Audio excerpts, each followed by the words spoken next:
Давайте продолжим наше обсуждение, начатое в предыдущих видео, и рассмотрим еще 3 аргумента в пользу того, что Евангелие от Иоанна было написано апостолом Варфоломеем. Во-первых, в предыдущем видео я объяснил, что единственными апостолами, имевшими имена, отчества или прозвища греческого происхождения, были Нафанаил Варфоломей, то есть сын Птолемея, Петр, Андрей и Филипп. Они также единственные, чья первая встреча с Иисусом и приглашение стать его апостолами описаны в 4 Евангелии. Это естественно, если понять, что Евангелие на греческом языке должно было быть написано одним из апостолов с греческими корнями, и что все эти апостолы были друзьями по причине общего происхождения. И поэтому их друг упоминал их в своем Евангелии гораздо чаще, чем других апостолов. А поскольку Петр, неоднократно упомянутый как общающийся с автором, по этой причине не может быть самим автором, у нас есть 3 кандидата на авторство – Нафанаил, Андрей и Филипп. В 3 синоптических Евангелиях мы видим свидетельство дружбы между Филиппом и Варфоломеем прямо в списках апостолов, поскольку во всех 3 Евангелиях они упоминаются вместе. При этом все 3 списка начинаются с Петра и заканчиваются Иудой Искариотом. Во всех списках Филипп на 5 месте, а Яков сын Алфея на 9. И это означает, что последовательность имен в них не случайна. В Евангелии от Матфея 10:2-4 12 апостолов перечислены попарно. Первый Симон, называемый Петром, и Андрей, брат его, Яков Зеведеев и Иоанн, брат его, Филипп и Варфоломей. И так далее. То есть, сразу после 2 пар настоящих братьев, сначала Петра и Андрея, затем сыновей Зеведея, мы видим в списке вместе Филиппа и Варфоломея, что подразумевает близкие дружеские отношения между ними. Список в Евангелии от Марка 3:16-19 сообщает: Иисус поставил Симона, нарекший ему имя Петр, Якова Зеведеева и Иоанна, брата Якова, нарекший им имена Воанерьес, то есть сыны Громовы, Андрея, Филиппа, Варфоломея и так далее. Здесь Петр снова первый, как лидер апостолов, но его брат Андрей указан 4-м, рядом с Филиппом и Варфоломеем. И снова 3 апостола с греческими именами вместе, что, возможно, еще раз намекает на их дружбу. Список у Луки 6:14-16 гласит: Симона, которого назвал Петром, и Андрея, брата его, Якова и Иоанна, Филиппа и Варфоломея и так далее. Здесь имя Андрея снова стоит рядом с именем Петра, но Варфоломей и Филипп упоминаются вместе во всех 3 списках. Также обратите внимание, что Варфоломей всегда находится в первой половине списка. Я не согласен с идеей, что предполагаемые рейтинги популярности среди апостолов могли повлиять на способность написать Евангелие на хорошем греческом языке. Но поскольку многие ученые считают, что Иоанн был одним из самых уважаемых апостолов и поэтому должен был быть автором Евангелия, обратите внимание, что Варфоломей во всех списках не намного отстает от Иоанна. Дружба Филиппа и Варфоломея сохранилась и в ранних христианских преданиях. Например, в апокрифических деяниях Филиппа Варфоломей и Филипп вместе отправляются распространять христианство в языческих землях.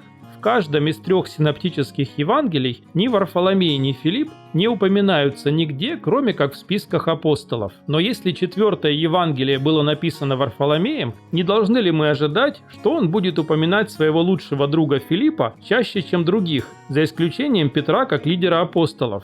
Конечно, и он именно это и делает. Из 10 апостолов, не считая Петра и Иуды, 3 вообще не упоминаются в 4 Евангелии: Матфей, Яков Алфеев и Симон Зелот. Еще 3 сыновья Зеведея и Иуда Яковлев по прозвищу Фаддей упоминаются по 1 разу. Андрей, друг Филиппа и, следовательно, Нафанаила, упоминается в 4 Евангелии 5 раз, хотя он упоминается всего 4 раза в 3 других Евангелиях вместе взятых, не считая списков апостолов. Нафанаил упоминается в 4 Евангелии по имени 6 раз, не считая упоминаний любимого ученика. Фома упоминается 7 раз, но 4 из них в довольно негативной всем известной истории о Фоме неверующем. А лучший друг Варфоломея Филипп упоминается в 4 Евангелии 12 раз. И, кстати, апостол Фома – это особый случай, поскольку, согласно некоторым ранним легендам, он мог быть братом-близнецом Иисуса по имени Иуда. Апокрифическое Евангелие от Фомы, найденное в Наг-Хаммаде в Египте и, по мнению некоторых ученых, написанное в 1 веке, начинается словами: Это тайные изречения, которые говорил живой Иисус и которые записал Дидимос Иуда Фома. Слова «Фома» и «Дидимос» означают «близнец» по-арамейски и по-гречески. И рассуждая логически, если у вас есть только один апостол по прозвищу «близнец», то есть если то, что он чей-то близнец, настолько значимо, что заслуживает выбора этого слова в качестве его прозвища, которое нам сообщается в Евангелии на 2 языках, то он должен быть близнецом кого-то еще более важного, чем он сам. А кто для учеников Иисуса может быть важнее, чем апостол? И 4 Евангелие трижды по-гречески напоминает читателям, что его арамейское прозвище Фома означает «близнец». Возможно, это не просто лингвистический комментарий для просвещения читателей, а автор действительно считает, что тот факт, что Фома – близнец некоего человека, которого никто прямо не называет, как будто это всем очевидно, достаточно важен, чтобы постоянно напоминать об этом. Большинство других имен и прозвищ в Евангелии тоже древнееврейские и арамейские, включая имя самого Иисуса, но автор не переводит их на греческий и не объясняет читателям их значение. Он сообщает нам арамейский вариант греческого имени Петр, Кифа, но даже это он делает лишь однажды в процессе объяснения того, как Иисус придумал это прозвище. Возвращаясь к нашей основной теме, как еще можно объяснить, что Филипп, не упомянутый ни в одном из других Евангелий, кроме как вместе с Варфоломеем в списках апостолов, и известный в церковной традиции как его друг, упоминается в 4 Евангелии 12 раз, уступая лишь лидеру апостолов Петру. Вы можете спросить, тогда, может быть, Филипп сам был автором Евангелия? Но если Филипп автор, то к упоминаниям его по имени нужно добавить все места, где автор называется любимым учеником. И тогда трудно объяснить, почему он упоминает своего лучшего друга Нафанаила всего 6 раз, меньше, чем Фому, но при этом навязчиво вспоминает в третьем лице самого себя более 20 раз. Также невозможно объяснить, почему Филипп описывает знакомство Иисуса с Нафанаилом в 140 словах с множеством интересных деталей, а свое собственное знакомство с Иисусом в 29 словах вообще без деталей, кроме самого факта призвания в апостолы. Если вы пишете о себе и своих друзьях, то, скорее всего, вы будете рассказывать самые подробные истории именно о себе, потому что вы сами пережили их, в отличие от историй с участием ваших друзей, которые вы будете пересказывать более поверхностно. Но при этом вы будете часто упоминать своих друзей, потому что вы постоянно видели их рядом, и никакие соображения скромности не мешают вам это делать. Таким образом, мы снова приходим к выводу, что автором был Нафанаил, а 12 упоминаний о Филиппе объясняются тем, что он был лучшим другом автора, о чем свидетельствуют другие Евангелия и церковная традиция. Во-вторых, как отметил Джон Робинсон,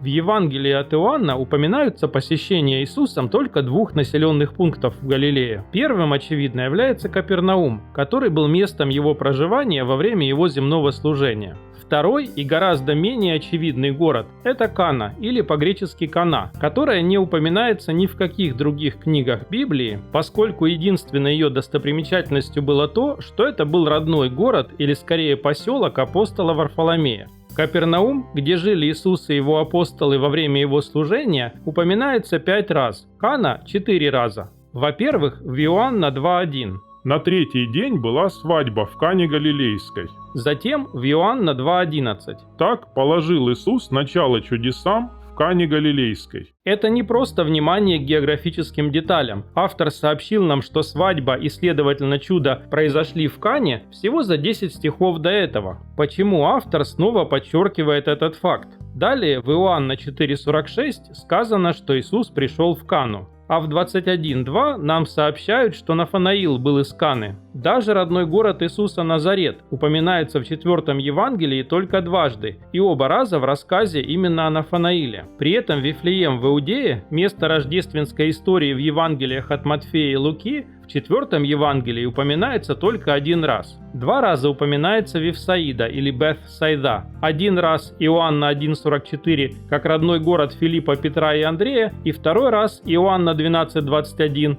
как родной город Филиппа. Опять же, почему нам дважды напоминают о родном городе именно Филиппа, лучшего друга Варфоломея, и ни разу не сообщают о родных городах большинства других апостолов? И если вы не верите, что Нафанаил из Каны написал Евангелие, то как вы объясните, что не упоминаемый ни в одной другой книге Библии поселок Кана имеет настолько большое значение для его автора, затмевая даже Назарет, Вифсаиду и Вифлеем? И если он не Нафанаил, то даже его родной город, как бы он ни назывался в вашем представлении. Например, если вы считаете, что Евангелие написал апостол Иоанн, то почему он прямо не сообщает нам название родного города, его брата и его самого, а также родные города подавляющего большинства других апостолов? Я еще могу понять, что человек может из скромности избегать упоминать свое имя. Но что нескромного в том, чтобы несколько раз упомянуть название города, в котором вы родились или жили? Или почему бы Иоанну, если он автор, не рассказать хотя бы о родном городе его брата Якова, даже если его чрезмерная скромность заставила бы его не упоминать о своем существовании и не называть Якова своим братом в этом отрывке?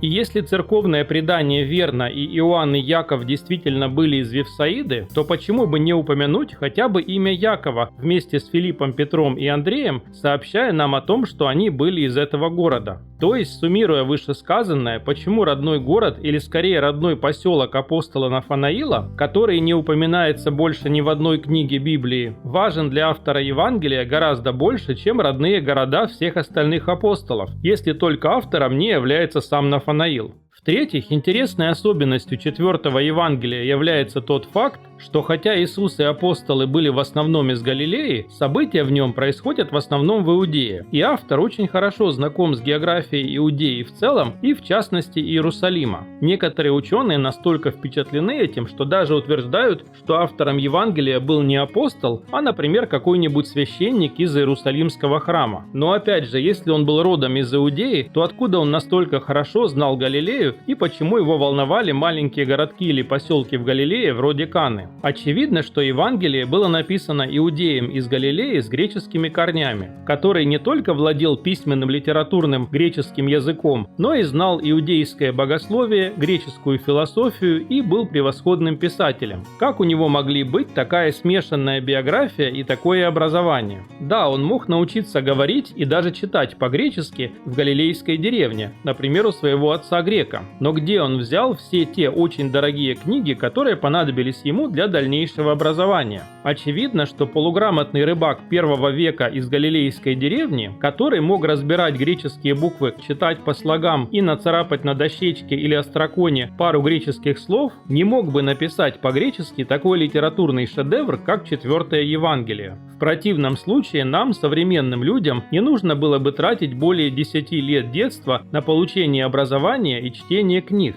Наши родители просто показали бы нам буквы алфавита дома, и мы тут же начали бы писать книги, которые будут читать и публиковать тысячи лет. Как автором такого шедевра на греческом языке, как Евангелие, мог быть рыбак из галилейской деревни Иоанн, призванный Иисусом стать апостолом прямо из лодки своего отца, а не кто-то, кто потратил годы своей жизни на чтение и изучение не только иудейского богословия, но и греческой литературы и культуры? Более того, в Иоанна 18:15-16 мы читаем о том, как апостол Петр и автор Евангелия отправились во двор первосвященника после ареста Иисуса. За Иисусом следовали Симон Петр и другой ученик.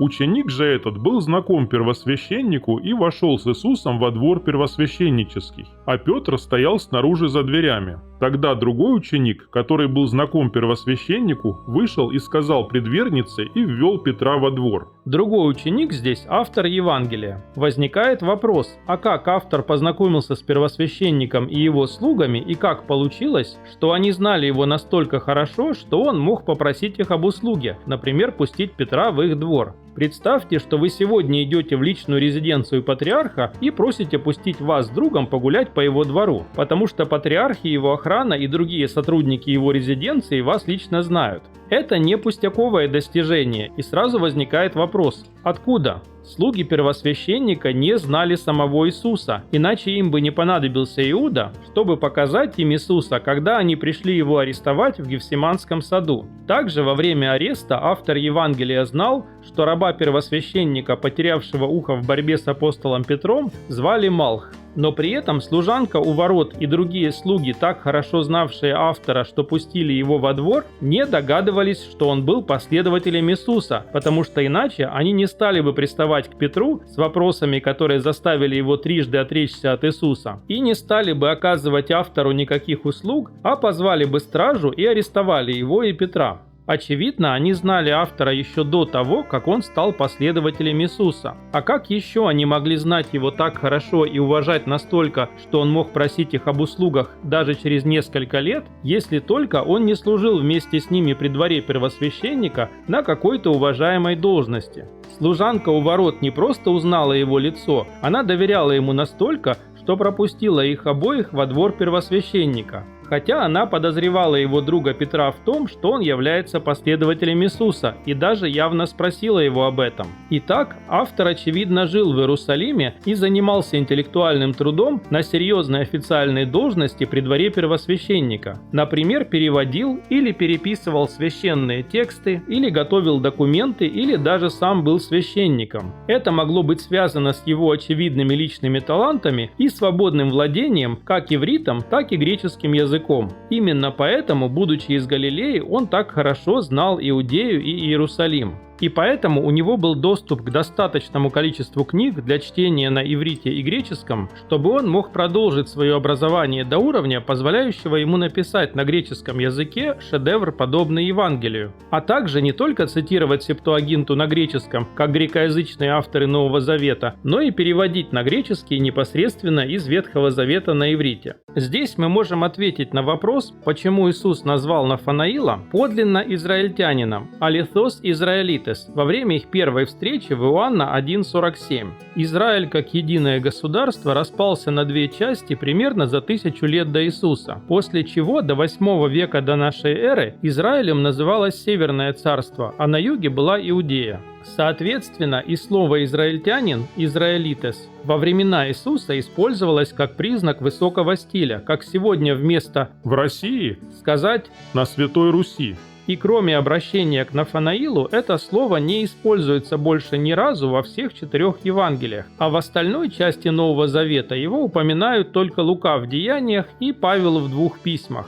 И если Иисус решил обратиться к Нафанаилу при первой встрече в таком формальном возвышенном стиле, то тот явно не выглядел как молодой рыбак из Галилеи. В его внешности тоже должно было быть нечто библейское и старомодное. Например, в его руках могла быть Библия, которую он читал под смоковницей. И он был одет как священник или служащий при дворе первосвященника. Но, возможно, метафора Иисуса подразумевала возникшее в X веке до нашей эры Израильское царство, которое было северным соседом Иудеи до 8 века до нашей эры, когда оно было завоевано Ассирией под властью Саргона II. Во времена Иисуса на месте древнего Израиля находилась Галилея. Поэтому, будучи в Иудее и назвав Нафанаила израильтянином, он признал в нем земляка из Галилеи. Но все равно остается вопрос, а что в Нафанаиле было такого, что Иисус специально отметил его галилейское происхождение, учитывая, что из Галилеи было подавляющее большинство его учеников? Почему он не назвал подлинно израильтянами тех же Петра, Андрея и Филиппа из Вифсайды? Например, если вы, как и я, живете в Москве, вы вряд ли скажете при первом знакомстве другому человеку Вот подлинно москвич. как будто это что-то необычное. И даже если вы за рубежом знакомитесь с эмигрантом из России, который либо является приятелем ваших друзей-эмигрантов, либо живет в эмигрантской общине, вы тоже вряд ли скажете Вот россиянин. потому что в обоих случаях другие люди вокруг вас тоже москвичи и тоже россияне.